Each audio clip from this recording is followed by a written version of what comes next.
దేవునికి స్తోత్రం. 2 తిమోతికి రాసిన పత్రిక 2వ అధ్యాయం 13వ వచనం ఇలాగూ సెలవిచ్చుచున్నది. మనము నమ్మదగని వారమైనను ఆయన నమ్మదగిన వాడై ఉండెను. ఆయన తన స్వభావమునకు విరోధముగా ఏదియు చెయ్యలేడు. దైవజనమా, ఆయన నమ్మదగిన దేవుడు. ఆయన తన స్వభావమునకు విరోధముగా ఏది చెయ్యలేడు అని దేవుని వాక్యం సెలవిచ్చుచున్నది. కానీ అనేకసారి నీవు నేను ఎలా ఉన్నాం తెలుసా? మాట తప్పుచు, మాట ఇచ్చిన మాటను దేవుని దగ్గర మనం ఒక తీర్మానం తీసుకుంటే తీర్మానమే నెరవేర్చని వ్యక్తులుగా ఉండి అనేకసారి మాట తప్పుతున్న నమ్మతగని వ్యక్తులై మనం ఉండిపోతున్నాం. కానీ బైబిల్ సెలవిచ్చుచున్నది, తిమోతికి రాసిన పత్రికలో పౌలు రాస్తున్నప్పుడు చెప్తున్నాడు, మనము నమ్మకం లేని వారము. ఈ లోకంలో ఏ మానవుని మనం నమ్మలేము. కారణం, మనిషి మానవుడు అనేవాడు ఏనాడు కూడా తన మాట మీద నిలబడడు. కానీ బైబిల్ చెప్తున్నది, దేవుడు నమ్మదగిన వాడు గనక ఆయన తన స్వభావమునకు ఏది విరోధముగా చేయలేడు. నువ్వు ఈరోజు ఎవరిని నమ్ముతున్నావు? నీ ఇరుగు పొరుగు వారనా? నీ స్నేహితులనా? నీ ఇంటి వారనా? అయితే నువ్వు ఒకసారి ఆలోచించాలి.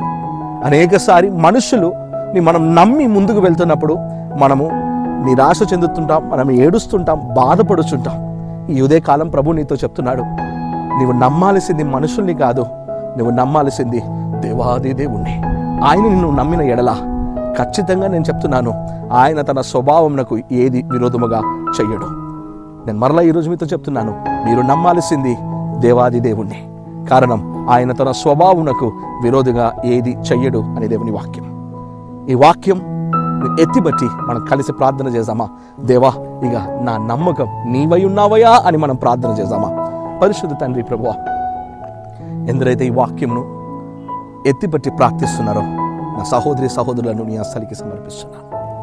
రాజా, అనేకసారి మేము నమ్మదగని వారమై ఉండిపోయాం ప్రభువా. మేము మాట ఇచ్చి మాట తప్పే వ్యక్తులుగా మేము ఉండిపోయాం. కానీ మమ్మల్ని క్షమించండి అయ్యా రాజా. కానీ నీ వాక్యంలో మేము నేర్చుకుంటున్నాం, మీరు మాట ఇస్తే మాట నెరవేర్చు దేవుడవు, మీరు నమ్మదగిన దేవుడవు అని మేము నేర్చుకుంటున్నాం. మరొకసారి ఈ ఉదయకాలమున నీ సన్నిధిలోకి మేము పరిగెత్తుకుంటూ వస్తున్నాం. నిన్ను మాత్రమే మేము నమ్మెదము, నిన్ను మాత్రమే మేము వెంబడించదము. ఈ వాక్యం మా అందరి పట్ల ఈ దినం నెరవేరునుగాక. యేసు నామమున ప్రార్థిస్తూ వేడుకుంటున్నాం ప్రియ పరలోకపు తండ్రి.